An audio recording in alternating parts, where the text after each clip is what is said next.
네, 오늘 우리에게 주시는 하나님의 말씀 사도행전 11장 19절에서 26절까지의 말씀입니다.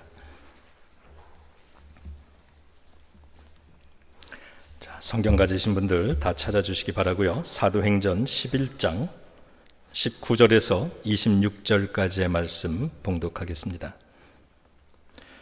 그때 스데반의 일로 일어난 환란으로 말미암아 흩어진 자들이 베니게와 구브로와 안디옥까지 이르러 유대인에게만 말씀을 전하는데, 그 중에 구브로와 구레네 몇 사람이 안디옥에 이르러 헬라인에게도 말하여 주 예수를 전파하니, 주의 손이 그들과 함께 하심에 수많은 사람들이 믿고 주께 돌아오더라. 예루살렘 교회가 이 사람들의 소문을 듣고 바나바를 안디옥까지 보내니, 그가 이르러 하나님의 은혜를 보고 기뻐하여 모든 사람에게 굳건한 마음으로 주와 함께 머물러 있으라 권하니, 바나바는 착한 사람이요 성령과 믿음이 충만한 사람이라. 이에 큰 무리가 주께 더하여지더라. 바나바가 사울을 찾으러 다소에 가서 만나매 안디옥에 데리고 와서 둘이 교회에 1년간 모여 있어 큰 무리를 가르쳤고, 제자들이 안디옥에서 비로소 그리스도인이라 일컬음을 받게 되었더라. 아멘. 하나님의 말씀입니다. 우리 12월 첫째 주일, 그날이 12월 1일인데요. 우리 창립 감사 예배 드리기로 결정했죠. 그때까지 우리가 준비할 일도 많고, 그래서 매주 우리가 회의로도 모이고 해야 될 텐데, 모든 일이 은혜 가운데 잘 시작될 수 있도록 여러분들 계속해서 기도 많이 해주시기를 바랍니다. 네. 작년에도 또 올해에도 제 소망은 그렇습니다.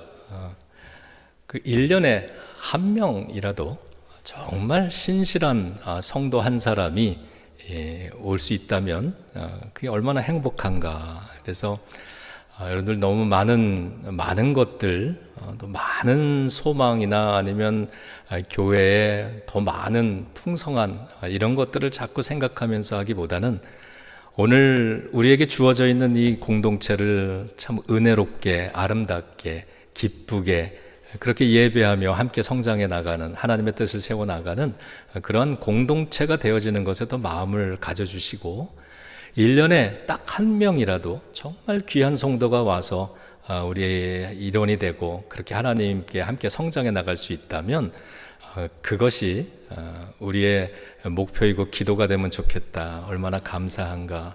자, 그런 마음으로 지금 옆에 있는 한 분 한 분에게 최선을 다하는 그 사랑의 교제, 또 기도 함께 해 주시기를 부탁을 드립니다. 잠깐 기도하고 말씀 나누겠습니다. 하나님, 저희들이 헛된 것, 부질없는 것, 또 세상 속에 살면서 세상을 부러워하면서 세상과 비교하며 살아가기보다는 오늘 하나님을 바라보며 하나님의 꿈을 우리에게 소망으로 두고 정말 하나님이 기뻐하시는 그러한 신앙의 공동체가 되고 성도가 되고 그러한 가정이 되기를 원하여 주님 앞으로 나아가오니, 주여 우리 예비교회 함께하여 주시고 오늘도 이 소망으로 하나님의 말씀 앞에 서겠습니다. 진리의 성령님 친히 들려주시고 친히 깨닫게 하시고 친히 감화감동케 하여 주시옵소서. 오늘 이 말씀을 통해 우리 가운데 있는 누군가에게 하나님이 들려주시고자 하는 말씀, 또 하나님이 시작하시고자 하는 그 새로운 일이 있는 줄로 믿습니다. 이 말씀이 용기가 되게 하시고 힘이 되게 하시고 생명이 되게 하시고 하나님 그렇게 다시 세워지는 주님의 손길이 되게 하여 주시옵소서. 예수님의 이름으로 간절히 기도드립니다. 아멘. 자, 오늘 본문의 첫 구절은 예루살렘 교회에 왜 시련이 찾아오게 되었는가, 그 이유를 설명하고 있습니다. 교회의 지도자였던 스데반 집사가 순교를 당한 겁니다. 오늘 본문은 그 사건을 환란이다 이렇게 표현하고 있습니다. 그리고 그로 인해서 교인들이 흩어졌다 이렇게 말씀하고 있습니다. 교회에 위기가 찾아온 겁니다. 기독교 신앙의 미래가 불확실해지는 그러한 위기였습니다. 우리 인생에는 다양한 이유로 위기가 찾아옵니다. 중요한 건 하나님은 성도의 시련에 개입하신다는 사실입니다. 그리고 하나님이 개입하시면 시련의 결과가 달라지는 것입니다. 예수님은 우리에게 하나님의 뜻이 하늘에서 이루어진 것처럼 이 땅에서도 이루어지도록 기도하라고 우리에게 가르쳐 주셨습니다. 하나님의 뜻은 이 땅에 있는 성도들의 시련에 개입하셔서 결과를 복되게 바꿔주시는 것입니다. 만일 하나님이 뜻하신 대로 우리 가운데 역사하시고 하나님이 원하시는 대로 결과를 바꿔주시기를 우리가 진정으로 원한다면 우리는 시련 속에서 하나님께 믿음으로 반응해야 되는 줄로 믿습니다. 오늘 본문 19절은 흩어진 예루살렘 교인들이 시련에 대해서 어떻게 반응했는지를 보여줍니다. 믿음으로 반응한 것입니다. 그리고 그럴 때 하나님께서는 교인들이 보여주는 그 믿음을 사용하셨고 아름다운 결과를 만들어 주셨습니다. 이와 같은 아름다운 하나님의 역사가 저와 여러분들의 가정 위에도 함께 하시기를 주님의 이름으로 축원합니다. 자, 오늘 본문은요, 아름다운 결과를 만들어 주시기 위해서 하나님께서 사용하시는 4가지에 대해 우리들에게 가르쳐 주십니다. 첫 번째는 하나님은 긍정적인 태도를 사용하십니다. 저를 따라해 보시죠. 긍정적인 태도를 사용하신다. 자, 19절과 20절 띄워주시면 우리 한 목소리로 읽습니다.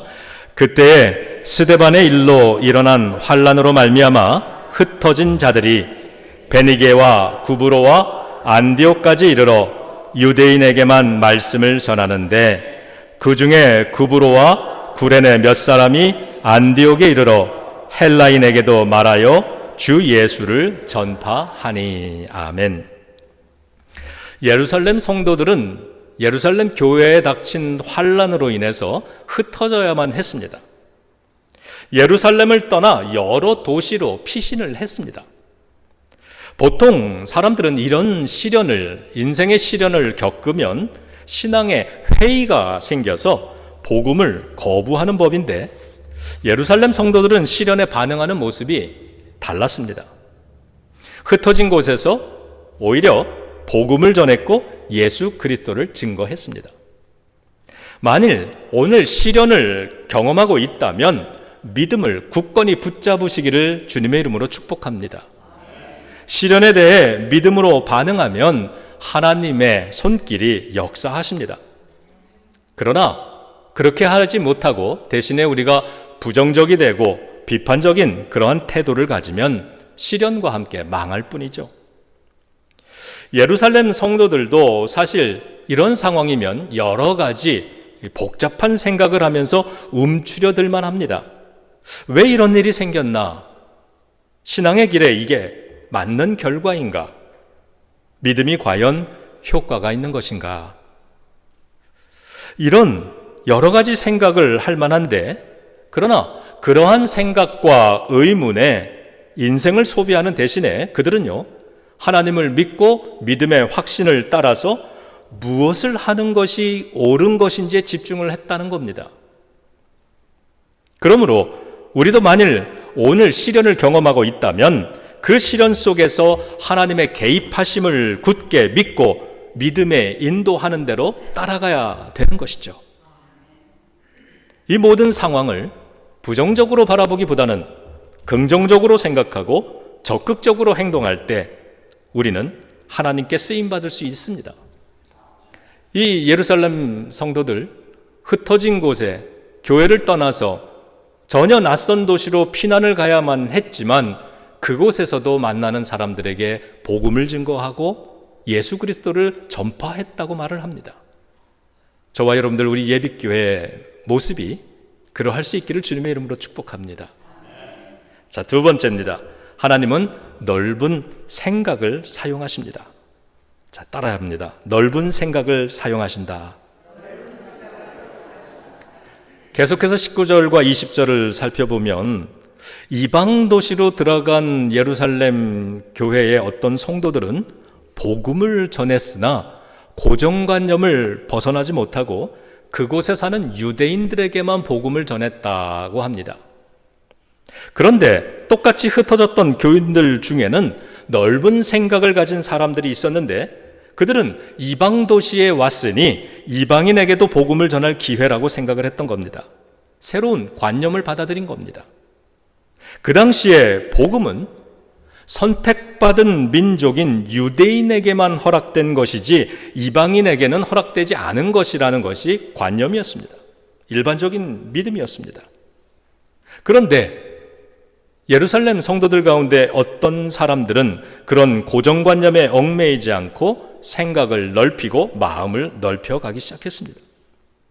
그래서 그 몇 사람들로 인해서 이방인에게도 복음이 전파되기 시작했습니다.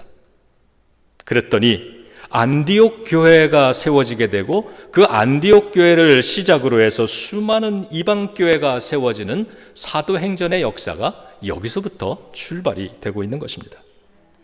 하나님은 넓은 생각과 마음을 가진 사람들을 사용하시는 줄을 믿으시기 바랍니다.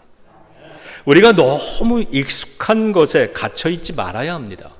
우리는 때로 내가 익숙한 것, 편안한 것이 그게 옳은 것이라고 생각할 때가 있습니다. 그래서 뭔가 새로운 것, 불편한 것을 만나면 이건 잘못됐다고 여길 때가 있는데 만일 그런 마음을 고집했다면 지금 이방 도시에 가서 이방인에게 복음을 전하지 못하는 그러한 성도와 교회가 되고 말 것입니다.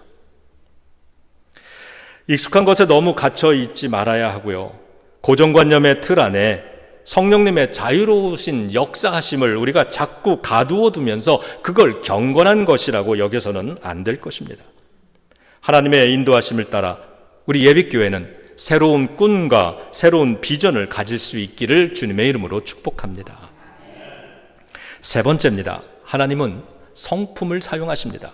따라하십니다. 성품을 사용하신다. 24절 띄워주시면 같이 읽습니다. 바나바는 착한 사람이요 성령과 믿음이 충만한 사람이라 이에 큰 무리가 주께 더하여 지더라. 아멘. 이방인들에게 예수 그리스도를 전파한 성도들로 인해서 이방인들에게도 복음의 씨앗이 뿌려질 수 있었습니다. 그러자 수많은 이방인들이 복음을 받아들이고 예수 그리스도를 영접하기 시작합니다. 그리고 이 소문이 저 먼 곳 예루살렘 교회까지 전달되었습니다. 예루살렘 교회의 사도들은 그 소식을 듣고 깜짝 놀랐습니다. 너무도 기쁘고 익사이트 되어서 얼른 목회자를 한 사람 파송했는데 그 사람이 바나바였던 것입니다. 지금 읽은 24절은 바나바에 대해서 그는 착한 사람이요 성령과 믿음이 충만한 사람이었다고 증언합니다. 성경은 바나바를 설명하면서 착한 사람이라는 평가를 가장 먼저 내세웠습니다. 좋은 성품이 중요하기 때문입니다. 성품 위에 믿음과 성령이 역사했습니다. 이런 사실은 우리 예수 그리스도 예수님의 가르침에서도 나타나는데 복음의 씨앗이 네 종류의 땅에 뿌려졌는데 옥토만이 그 씨앗을 품고 성장했고 열매를 맺었습니다. 만일에 열매가 없다면 씨앗이 나쁜 게 아니라 성품이 나쁜 것입니다. 그래서 우리는 성품을 가꿔야 합니다. 성경은 우리에게 예수 그리스도를 닮아가라고 권면합니다. 예수님의 성품을 우리가 온전히 똑같이 따라갈 수는 없겠지만 그래도 예수님의 모습에서 우리가 감동을 받고 은혜를 받고 영향을 받았다면 예수님 속에 있는 그 모습이 우리에게도 내 속에서도 서서히 나타나게 해야 되는 것이죠. 하나님은 성품을 사용하십니다. 그래서 성품이 중요합니다. 좋은 성품 위에 복음의 씨앗이 뿌려지면 더 많은 열매를 맺는 것입니다. 우리 모두 예수 그리스도를 닮아가는 그러한 성품의 사람, 그러한 예비교회 되기를 주님의 이름으로 또한 축복합니다. 자, 마지막 네 번째입니다. 하나님은 회심한 사람을 사용합니다. 따라합니다. 회심한 사람을 사용하신다. 자, 25절과 26절도 함께 읽습니다. 바나바가 사울을 찾으러 다소에 가서 만나매 안디옥에 데리고 와서 둘이 교회에 1년간 모여 있어 큰 무리를 가르쳤고 제자들이 안디옥에서 비로소 그리스도인이라 일컬음을 받게 되었더라. 아멘. 이제 예루살렘 교회가 파송한 바나바가 안디옥 교회에 도착을 해서 그곳의 상황을 살핍니다. 그리고 사역을 그곳에서 시작을 합니다. 그 바나바가 이제 5가지 먼 길을 떠나가게 됩니다. 이 안디옥에서 5가지, 지도를 펴놓고 보면 그렇게 먼 거리는 아니지만요, 오늘날에도 그 5가지 가려면 버스로 4시간 정도 걸리는 거리라고 합니다.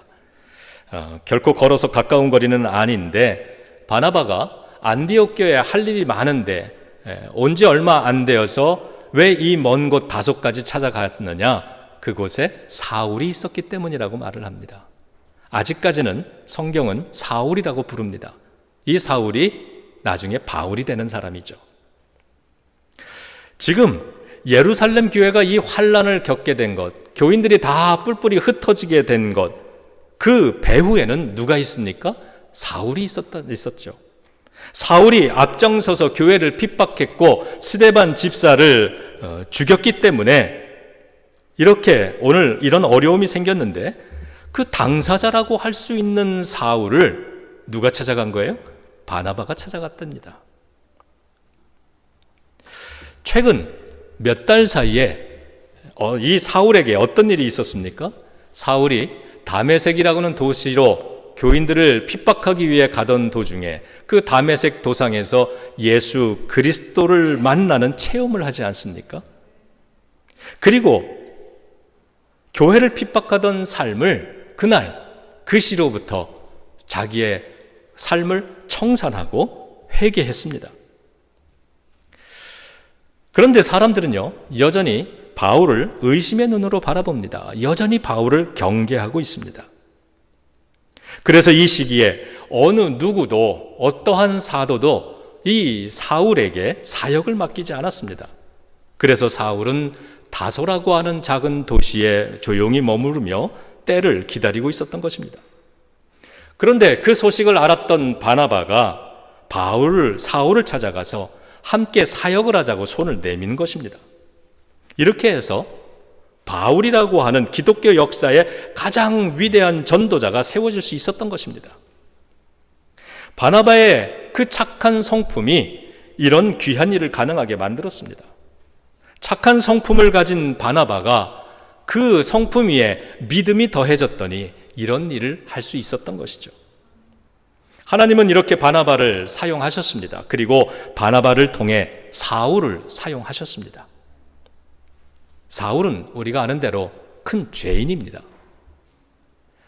교회와 성도들에게 예수 그리스도를 핍박하면서 너무 못된 짓을 많이 한 사람입니다. 그런데 하나님은 이 바울을 사용하셨습니다. 하나님은 바울이 죄인이라서 사용하신 것이 아닙니다. 죄에서 돌이킨 회심을 한 사람이기 때문에 사용하신 것입니다.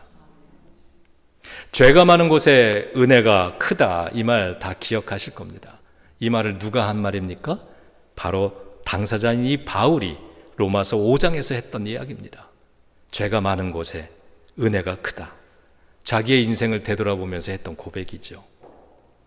죄를 많이 지어봤던 사람이 은혜 받고 회심을 하면 더 열심히 하나님을 섬기게 되는 법이죠.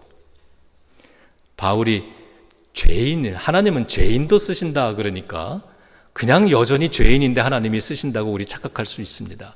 그렇지 않습니다. 죄인이지만 내가 회심하고 회개하고 그 죄를 떠났을 때, 그렇다고 해서 과거에 있었던 나의 모든 행실이 사라지는 것은 아니지만 하나님께서는 은혜로 그 죄를 용서해 주시고 회심한 사울도 바울로 만들어서 써주시는 것입니다. 그렇기 때문에 하나님께서 쓰지 못할 죄인은 없는 것이죠. 오늘 죄로 인하여서 회심이 일어나기를 기도하고 하나님께서 어떠한 사람이든지 그렇게 사용해 주시기를 위해서 우리가 소망으로 기도해야 될 줄로 믿습니다. 우리가 청산해야 될 죄를 가지고 있는 한 우리는 하나님께 제한적으로 쓰임받고 제한적으로 축복을 누리게 됩니다. 그러므로 오늘 이 말씀을 붙잡고 우리가 오늘 한 주간 기도를 해야 된다면 이렇게 기도해야 되겠죠. 하나님, 나에게 회개의 영을 부어주세요. 그래서 죄에서 떠날 수 있게 해주세요. 나의 과거의 습관과 중독으로부터 내가 벗어나 자유함을 얻게 해주세요. 그렇게 우리 자신을 위해서 그리고 우리의 자녀들을 위해서 기도해야 될 줄로 믿습니다. 하나님, 잘못된 길에서 돌아오게 해주시고 주님을 떠나 있던 길에서 주님께로 돌아올 수 있도록 주님이 사울도 만나주신 것처럼 우리의 자녀들도 만나주시옵소서. 하나님은 얼마든지 사울을 바울로 바꾸셔서 사용해 주시는 분인 줄로 믿습니다. 오늘의 말씀을 마무리하겠습니다. 25절과 26절을 보면 오늘 시작은 환난의 이야기로부터 시작이 됐고 교인들은 뿔뿔이 흩어지는 안타까운 상황의 이야기로부터 시작이 됐지만 그 일의 결과가 바뀌어 있습니다. 이방인 지역에 최초로 이방인 교회인 안디옥 교회가 세워졌고요. 그들이 성경의 역사에서 최초로 그리스도인이다 이렇게 불려졌다라는 기록을 하고 있습니다. 오늘 우리를 크리스찬이라고 부르는데 그 크리스찬이라고 하는 이름이 제일 먼저 쓰여진 것이 바로 이 이방인 교회 안디옥 교회 성도들이었다는 것입니다. 이것이 하나님의 역사입니다. 하나님께서 성도와 교회의 시련에 어떻게 개입하시는지를 오늘 4가지를 살펴봤습니다. 첫 번째는 하나님은 무엇을 사용하셨습니까? 첫 번째, 긍정적인 태도를 사용하셨습니다. 그러므로 우리가 오늘 그리고 앞으로 만나는 시련이 있다면 그 시련이 무엇이든지 간에 두려워하지 말고 그것에 비판적으로 반응하지 말고 그 속에서 믿음으로 옳은 길, 적극적으로 복음을 전하면서 그 시기를 보내게 되는 우리 예비교회 성도들이 되시기를 주님의 이름으로 축복합니다. 자, 두 번째로 하나님이 무엇을 사용하셨어요? 넓은 생각을 사용하셨습니다. 고정관념과 고집을 버리고 하나님의 새 역사를 바라보며 새로운 꿈을 꿀 수 있는 우리 예비교회가 되기를 주님의 이름으로 축복합니다. 새로운 뜻을, 새로운 사명을 품는 것입니다. 생각과 우리의 마음을 주님께 더 활짝 연다면 하나님께서는 그만큼 우리를 더 아름답게 사용해 주실 것입니다. 자, 세 번째로 하나님은 무엇을 사용하셨어요? 성품을 사용하셨습니다. 바나바처럼 좋은 성품의 사람이 되기 위해서 노력해야 되겠습니다. 성품과 믿음이 조화를 이루면 성령님께서 역사하시고 사용하시는 것입니다. 그리고 마지막 4번째, 무엇을 사용하셨습니까? 회심한 사람을 사용하셨습니다. 죄를 청산하고 회심의 사람이 되어야 되겠습니다.